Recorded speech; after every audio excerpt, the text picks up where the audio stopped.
Let's skip the pleasantries. China didn't warn. It didn't blink.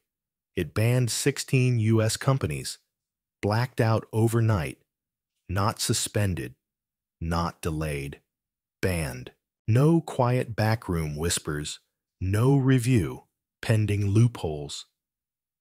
Beijing pulled the plug in broad daylight, and the West barely flinched. But that silence, it's not calm. It's the quiet that comes right before the sirens. Because while you were watching TikToks and interest rate debates, China just carved out a new red line. And this time, it's not just symbolic. It's strategic, it's surgical, and it's real. But why now? And why these exact 16 firms? That's what we're about to unpack.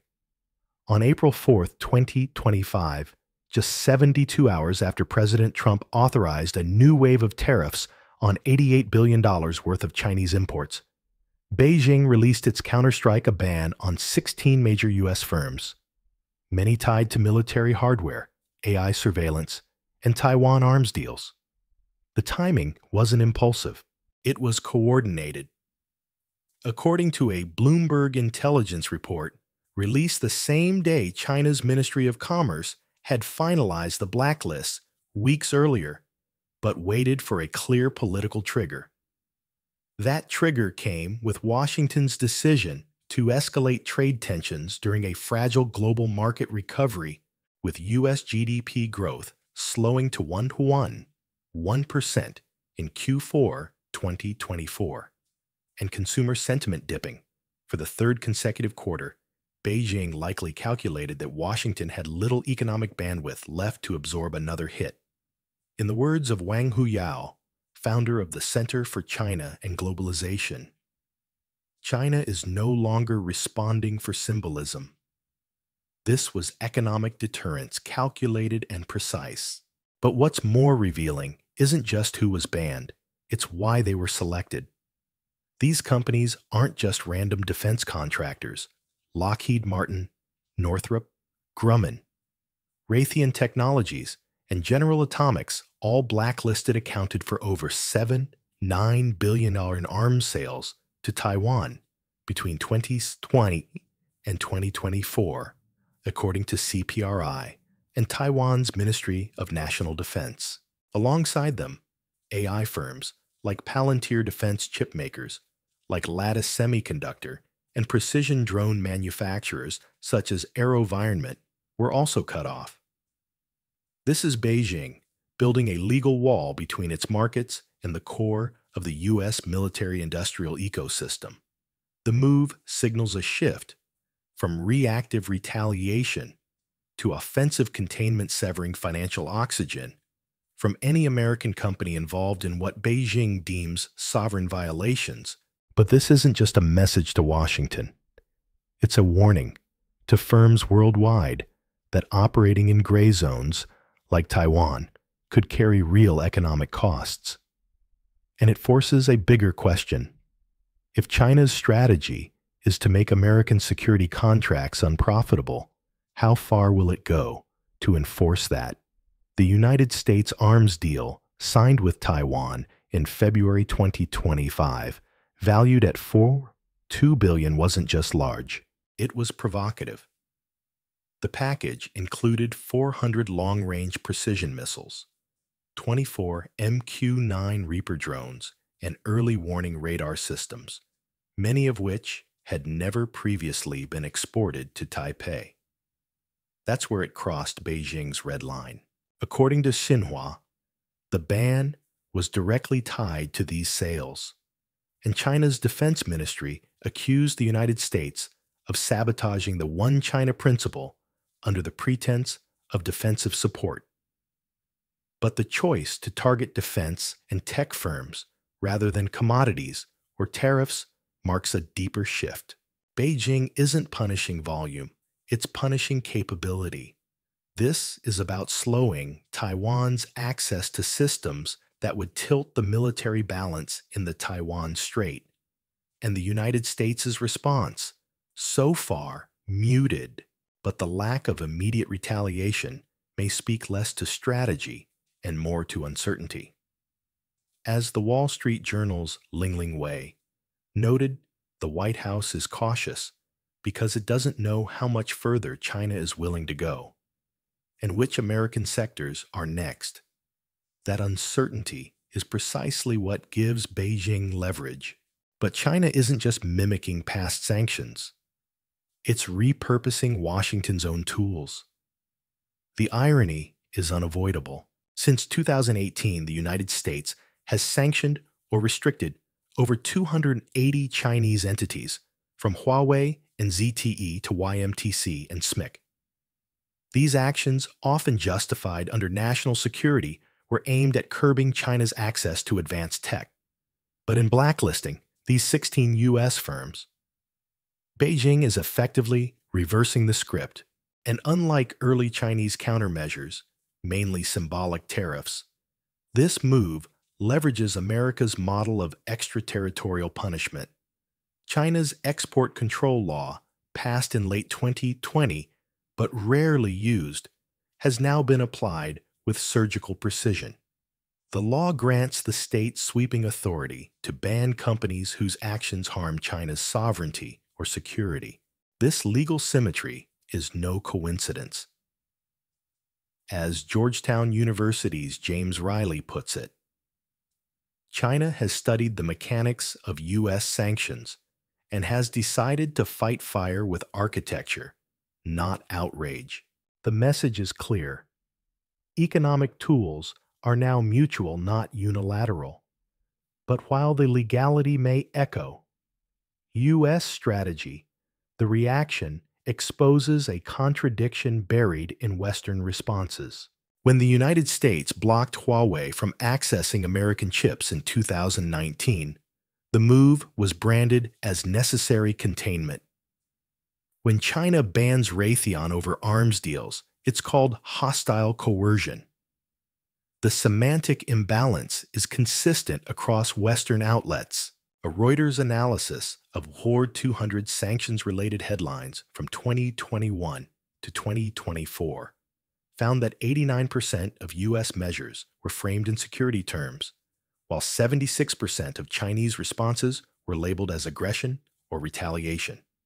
This discrepancy matters not because it proves hypocrisy, but because it reflects narrative asymmetry. Western democracies often see their actions as defense of rules-based order, but to Beijing, those rules look increasingly selective.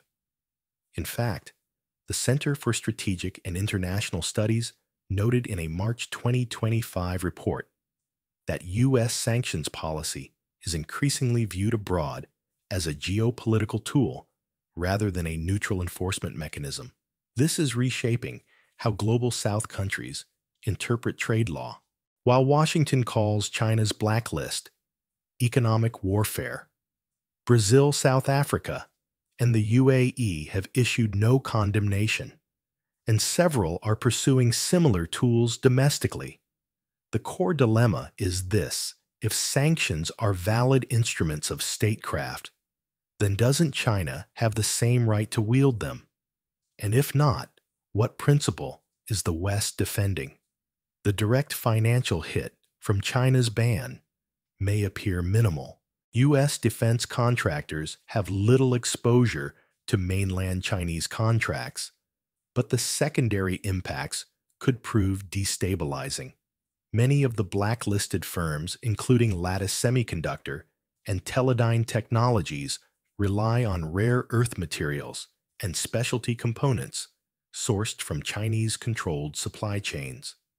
According to the U.S. Geological Survey, China produced 70% of the world's rare earth elements in 2023 and refined over 87%, including critical inputs for military-grade sensors and aerospace electronics. A March 2025 report from the Rand Corporation warned that even a 30-day disruption in these supply lines could delay U.S. defense procurement schedules by up to 11 months. General Atomics, a key drone supplier to the Pentagon, has already begun rerouting its gallium sourcing through Australia, raising costs by 18% per company filings reviewed by Bloomberg. The economic cost isn't just theoretical. It's already inflating procurement budgets and threatening production timelines. And the deeper risk, China hasn't yet banned exports of those materials, but it now holds that option like a loaded weapon, uncapped, untriggered, but unmistakably visible. China's blacklist didn't materialize in a vacuum. It was incubated in the shadow of Trump's original trade war.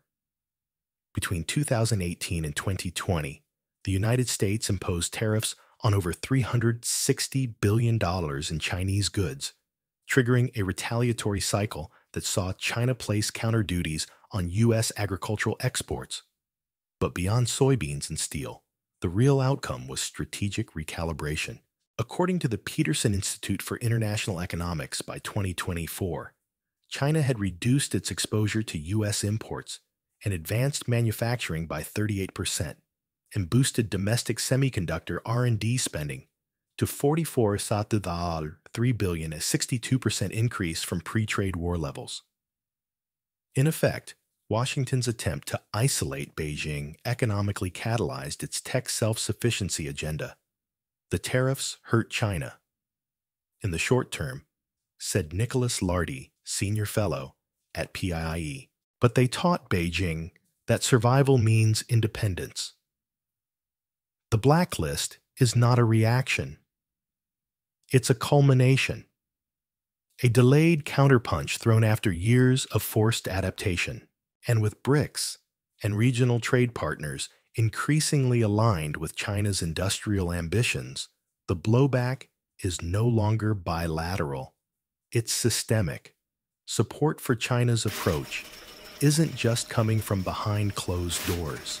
It's showing up in trade statistics and institutional alignment.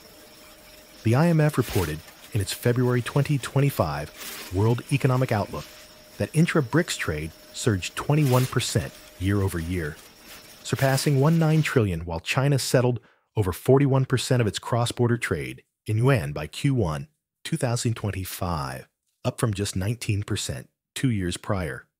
More strikingly, nations like Saudi Arabia and the UAE have begun pricing long-term energy contracts in yuan, breaking with the US dollar standard for the first time since the 1970s. In March, Egypt's Suez Canal Authority announced a yuan-denominated toll payment option, a move publicly welcomed by Beijing. These aren't symbolic gestures. They represent a shift in alignment. Former IMF chief economist Kenneth Rogoff commented in the Financial Times that global markets are signaling that the unipolar dollar order is weakening, and China's strategic assertiveness is part of that evolution. The longer U.S. firms are sidelined and allies remain quiet, the clearer it becomes. The blacklist isn't an outlier. It's a blueprint. Others are now studying. The blacklist is just one tile in a larger geopolitical mosaic China has been assembling since at least 2015. From the expansion of the Belt and Road Initiative to the creation of the Cross-Border Interbank Payment System, or CIPC, as Beijing has been building parallel institutions that sidestep Western control. And it's working.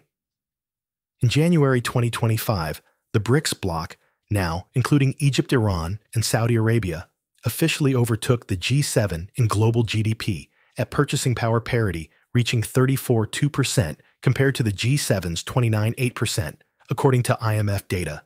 China's digital yuan is now in active use in pilot programs across 28 countries, while CIPS processed over $12 trillion in transactions last year, nearly doubling its 2022 total per the People's Bank of China. Meanwhile, U.S.-led institutions like SWIFT and the World Bank face increasing resistance from the Global South. This isn't an economic coup. It's a slow, silent rewiring of who holds the keys and who writes the code for the next financial century.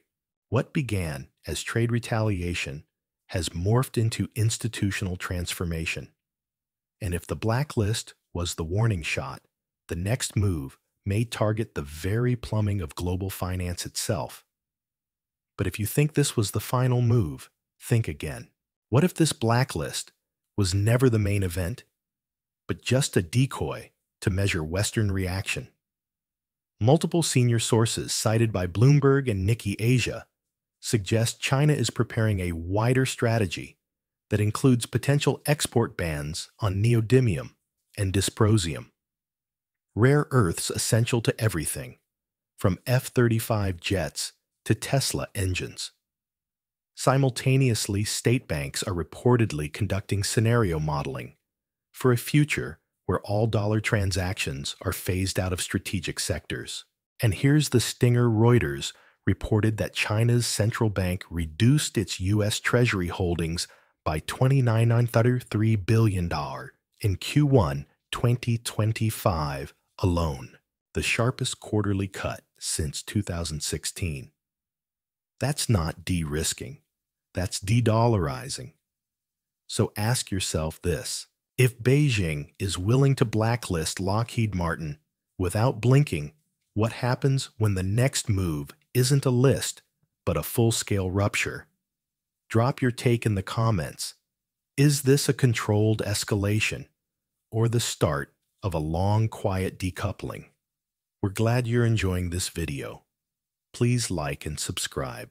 Check out another video that is now on your screen.